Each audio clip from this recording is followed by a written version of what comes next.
Egypt. A month since I entered the Holy Land. I was in a foreign land, and I was dying. I wandered the cold desert for 4 nights before the horse archers found me. I had abandoned my mount to the vultures, and my armor to the heat of the day. As a knight, I was not much of a threat to them. I thought these men were Turks, come to toy with their prey. But when I could distinguish the riders from the blur of mirage, I saw that they were Saracens, the rulers of the Middle East.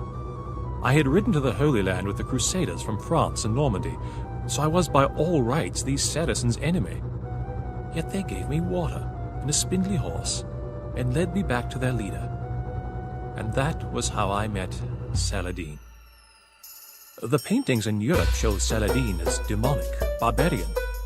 Yet he is more chivalrous than any knight I'd met before, and prefers the palaces of Damascus to slaughtering Normans in the desert.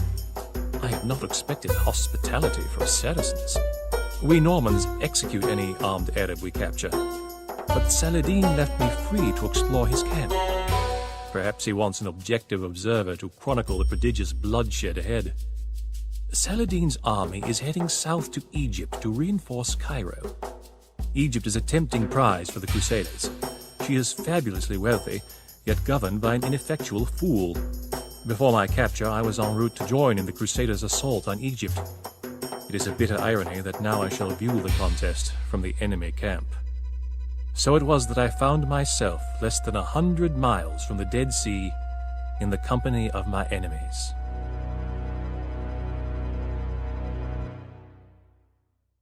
The Franks are dispersed, and the Egyptian army broken.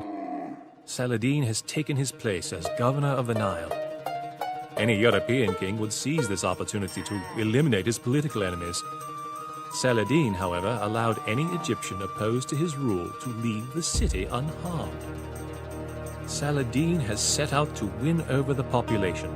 In Cairo, he built mosques and palaces, universities and hospitals. My own countrymen, the sons of Europe, showed naught but treachery, while the Saracens worked to dignify their civilization. It is a troubling turn of events, and I have difficulty sleeping. The holy city of Medina, year 15 of my capture. Volumes have I filled with my fatigued writings.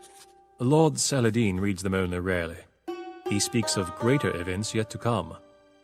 The political boundaries in this endless desert have shifted as a result of 3 crusades. 4 Crusader states now exist in the Holy Land. After the Saracen victory in Egypt, the Crusader leaders realized that Saladin was worthy of their concern. They were quick to suggest a treaty.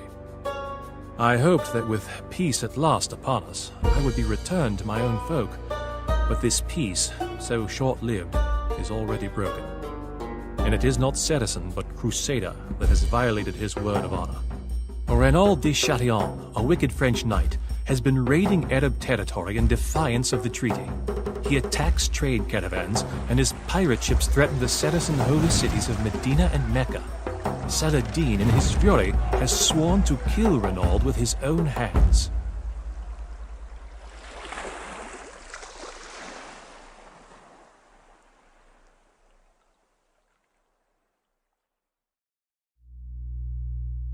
Although I am still prisoner, Saladin and his generals dine with me.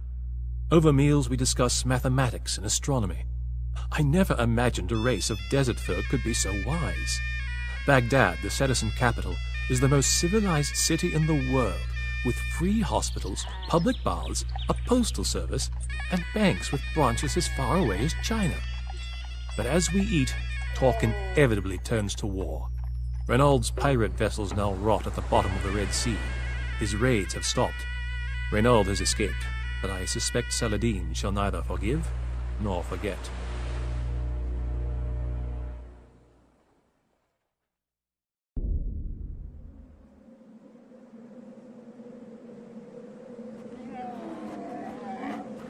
Galilee, year 20 of my capture.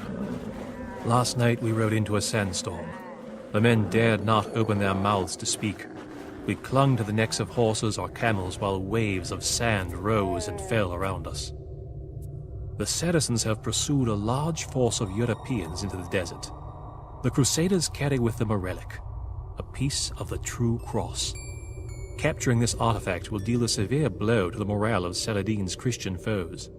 I asked Saladin why we were here, miles from civilization and water. He said, to bring crimson death to the blue-eyed enemy.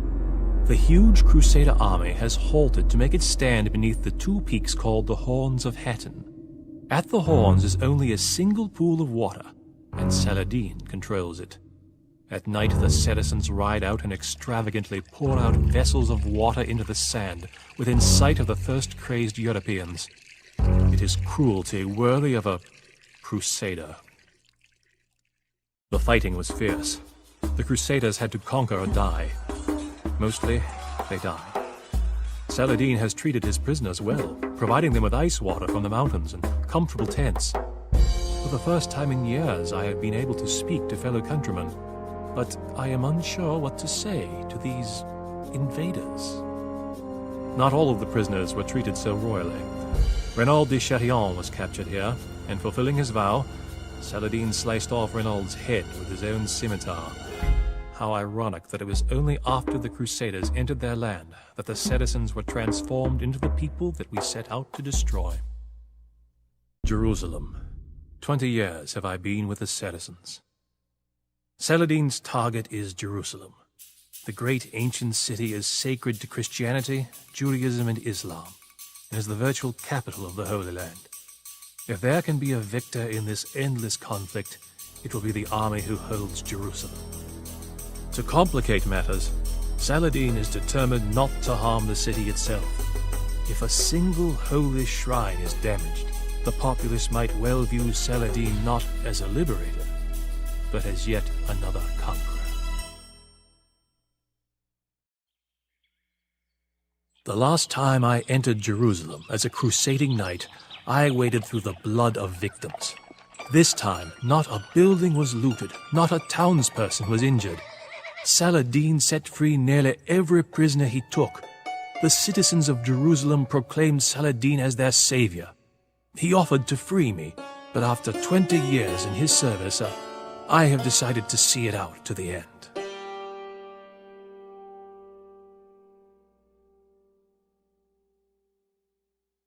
Tiberius, 20.5 years of bloodshed. We are far from the ocean, so the Saracens interpret the smell of salt and commotion of sea birds as signs from heaven. I sit near Saladin's tent, watching the butchery below. Saracen horse archers sweep through yet another unorganized mob of European soldiers. The great Crusader nations have been reduced to puny city-states. Only Tiberias, Tyre, and Ascalon are still in Crusader hands. Nonetheless, these three cities are well fortified and could withstand any siege. Saladin has had many victories on the open desert, but the Crusader castles are unparalleled. If he is victorious now, the Holy Land will belong to the Saracens again.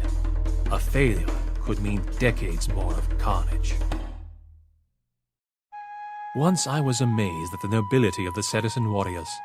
Only a few years ago they entered battle as gentlemen, bringing with them treasure chests, wine, singing girls, and collections of doves, nightingales, and parrots.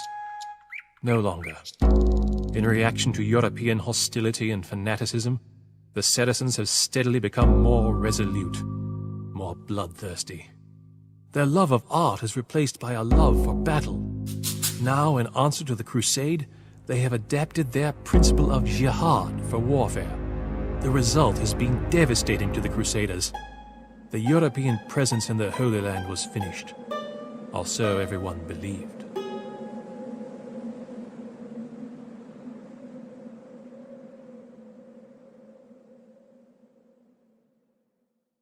The city of Acre. Nearly 21 years have I ridden with Saladin. When word of the Saracen victory at Jerusalem reached Europe, another crusade was launched. The kings of the three most powerful nations in Europe, England, France, and the Holy Roman Empire, embarked for the Holy Land with hundreds of thousands of troops. Saladin knows that his most dangerous opponent is Richard the Lion-Hearted of England, a brilliant tactician who learned the art of war fighting against his own father. He builds colossal fortresses and fights always from the front lines, the ideal of a romantic warrior. Richard's army has come ashore near Acre. Much of Saladin's army is trapped in the city, while two monstrous English trebuchets pound at Acre's walls. If Richard can defeat our army here, then he can walk into Jerusalem unopposed. Saladin knows that this is the climax of his jihad. All the Crusader states have fallen. If the Saracens can hold on to Acre, then the Europeans will be forced to return home. If Acre falls, then the centuries-long nightmare of eternal war, raid and counter-raid begin again. All Saladin's victories will be for nothing. The first year of my freedom. The fighting is over. The fire has gone out of Richard's lust for conquest. The two respected adversaries started speaking, finally, of peace. War is not gentle with men's health. Richard fell ill with a fever. Because he respected his enemy, Saladin sent Richard fruit and mountain snow to comfort him. Soon enough, Richard boarded a ship headed back to England. The Third Crusade is over. The final treaty was signed on September 2nd, 1192. By its terms, Jerusalem remains in Saracen hands, but Christian pilgrims are to be allowed to visit all the holy places freely and safely. It seems a fitting compromise to a war that has been fought over religion and land. The war is over, but I do not think I shall ever see Normandy again. I want to see the steel foundries in Damascus, and the gardens of the Caliph in Baghdad. I have never seen the mighty Crac de Chalier, now fallen fortress of the Knights Templar. The Holy Land has many wondrous sights, and I can spend a lifetime here. It is peace in the Holy Land, for the moment. Sadly, in a land so small, home to so many different cultures, birthplace of three of the world's great religions, I suspect that blood may one day stain the sand.